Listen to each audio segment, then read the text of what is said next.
औज़ुबिल्लाहिमिनश्शैतानिर्रजीम बिस्मिल्लाहिर्रहमानिर्रहीम रब्बिश्रह ली सदरी वयस्सिर ली अमरी वहलुल उक़दतम मिन लिसानी यफ़क़हू क़ौली।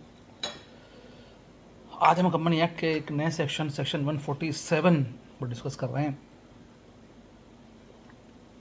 और इस सिलसिले में क्या कहते हैं मैं आपको बताऊं कि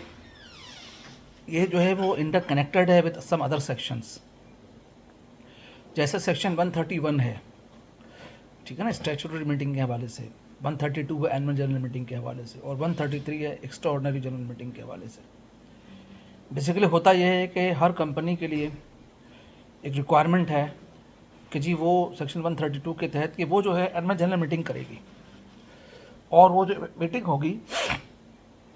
वो मीटिंग होगी 120 days from the date of the close of the financial year. यानी अगर किसी कंपनी के एनुअल अकाउंट्स 30 जून 2023 को क्लोज हुए हैं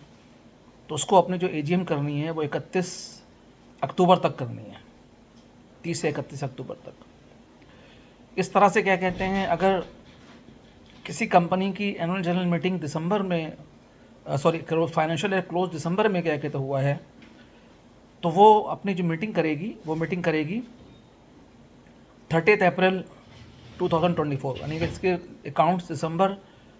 23 में क्लोज होंगे 31 दिसंबर को। उसको अपने अकाउंट जो है ऑडिट करा के एनुअल जनरल मीटिंग करनी है बाई और बिफोर 30 अप्रैल 2023 एक्सक्यूज़ मी। अब होता यह है कि हमने उसमें देखा कि अगर कंपनी अपने एनुअल जनरल मीटिंग टाइम पे ना कर पाए, चूँकि 21 दिन का नोटिस भी इशू करना होता है। अब कंपनी देखती है कि यार फॉर एग्जाम्पल अगर मुझे 31 अक्टूबर को एनुअल जनरल मीटिंग करनी है तो 3 अक्टूबर तक मुझे जो है या 7 अक्टूबर तक, मैक्सिमम 7 अक्टूबर तक मुझे नोटिस इशू कर देना पड़ेगा ताकि 21 दिन जो है वो मीटिंग से पहले नोटिस सर्व हो।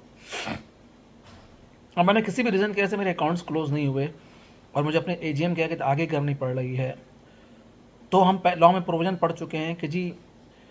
वो 30 डेज तक की एक्सटेंशन अप्लाई कर सकता है। और इनकेस ऑफ लिस्टेड कंपनी होगी तो वो जो एक्सटेंशन होगा वो कमीशन देगा। और अगर क्या कहते हैं अदर कंपनी होगी, यानी प्राइवेट कंपनी होगी, अनलिस्टेड कंपनी होगी,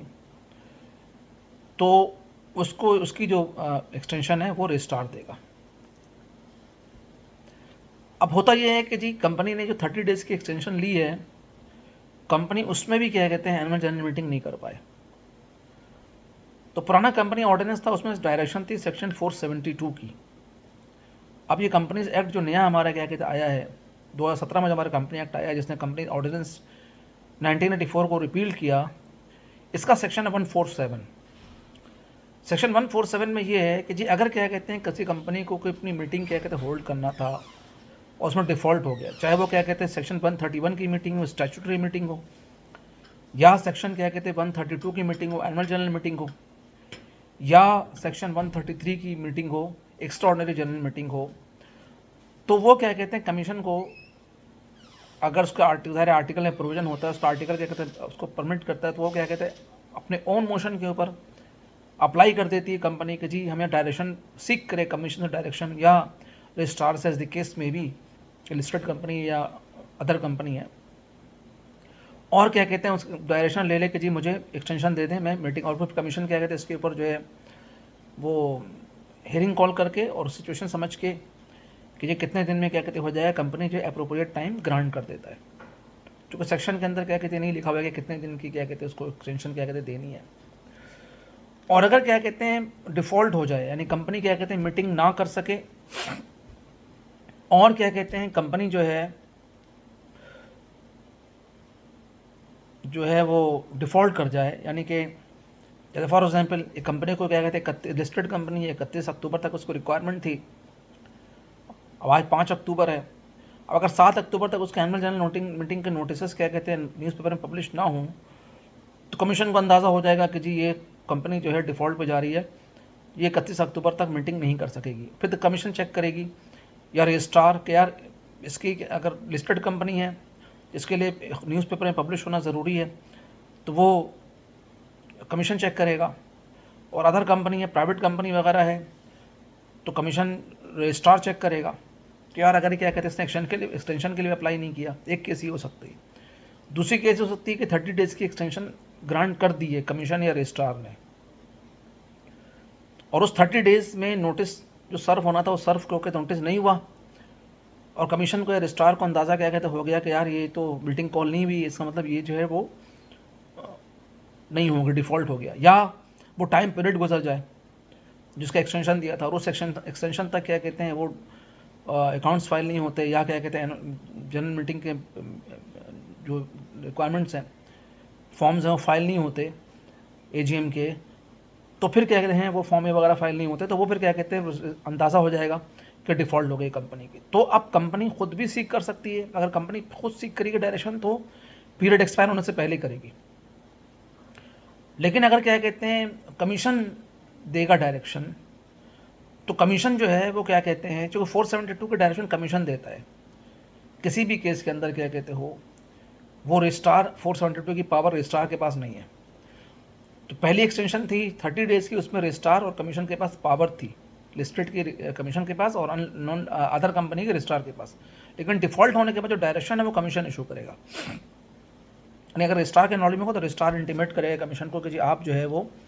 ऑन डायरेक्शन क्या कहते इशू कर दें। तो कमीशन खुद भी डायरेक्शन इशू कर सकता है कि भाई आपकी कंडक्ट नहीं हुई है, तो ये भी कर सकता है कमीशन को, उनको डायरेक्शन दे सकता है कि जी आप इतने दिन के अंदर अंदर जो है क्या कहते हैं वो मीटिंग क्या कहते हैं कर लें। अब जो भी डायरेक्शन दी जाएगी, ठीक है ना, तो उसमें क्या कहते हैं अगर एक मेंबर भी कंपनी की मीटिंग के अंदर क्या कहते हैं प्रेजेंट होता है तो क्या कहते हैं कोरम कॉन्स्टिट्यूट हो जाएगा, या क्या कहते हैं अगर प्रॉक्सी के थ्रू भी क्या कहते हैं कोई मेंबर आया है तो वो काउंट क्या कहते हो जाएगा। सेक्शन आपका जो ये है 147, इसके एक्सप्लेनेशन में लिखा हुआ है कि the direction that may be given under subsection 1 may include the direction that one member of the company present in person or by proxy shall deem to be constitute a meeting। अगर एक member भी क्या कहते हैं participate करता हो तो meeting क्या कहते हो जाएंगे। अगर क्या कहते हैं जनाब जो क्या कहते हैं मीटिंग हो जाएगी, इसमें अगर क्या कहते हैं कोई रिजनेबल एक्सपेंसेस क्या कहते हैं इनकर्ड होंगे, अगर कंपनी नहीं करती है और कमीशन क्या कहते हैं डायरेक्ट करता है कि जी मीटिंग क्या कहते हैं कर लें मेंबर्स को, और मेंबर्स कर लेते हैं, तो क्या कहते हैं जो कमीशन जो है वो all expense incurred in connection डेट टू shall be paid by the company unless the commission direct that is same to be recovered from the officer of the company which he is hereby authorize to do so. तो वो की meeting क्या कहते हो जाएगी और उसको जो एक्सपेंसेस है वो कंपनी बेयर करेगी, या अगर किसी मेंबर या डायरेक्टर की क्या डिफ़ॉल्ट की वजह से ये मीटिंग हो रही है तो कमीशन ने भी डायरेक्शन दे सकती है कि मीटिंग के एक्सपेंसेस वहाँ से रिकवर कर सके। इसकी बहुत सारी एग्जांपल्स हैं कि जब कमीशन ने क्या क्या डायरेक्शन इशू की है, बहुत सारी कंपनी के केसेस के अंदर क्या कहते हैं मैं जानता हूँ कि कैपिटल इंश्योरेंस के केस के अंदर ऐसा हुआ था कि कंपनी ने डायरेक्शन इशू की थी, और भी बहुत सारी कंपनीज की एग्जांपल क्या कहते हैं जहाँ पे मीटिंग के टाइम पे क्या कहते हैं नहीं हुई थी और कमीशन ने डायरेक्शन दी थी। तो ये बहुत एक इम्पॉर्टेंट टॉपिक है, और ये टॉपिक एग्जामिन जो हो सकता है वो ये हो सकता है कि सेक्शन 131, 132, 133 के साथ लग के 147 का क्वेश्चन क्या कहते हैं एग्जाम में पूछ लिया जाए। दूसरी बात है कि जो लोग प्रैक्टिकली क्या कहते हैं काम कर रहे हैं उनके लिए भी क्या कहते हैं ज़रूरी है कि वो इनको कंप्लीट क्या कहते हैं नॉलेज हो कि चीज़ अगर क्या कहते हैं मीटिंग होगी तो कब होगी, नोटिस कब इशू करना है, एक्सटेंशन लेना है तो किस तरह से लेना है, और अगर उन्होंने उस एक्सटेंडेड टाइम में भी नहीं किया तो कमीशन से अगर डायरेक्शन सीख करना है तो किस तरह से डायरेक्शन सीख की जाएगी। तो अपनी वीडियो को आज यहीं तक रखते हैं। उम्मीद है कि हमारे वीडियो क्या कहते हैं आपको पसंद आई होगी, और मेरे चैनल को ज़्यादा लाइक करें, सब्सक्राइब करें ताकि क्या कहते हैं हम ये लर्निंग प्रोसेस को जारी रख सकें। Thank you very much.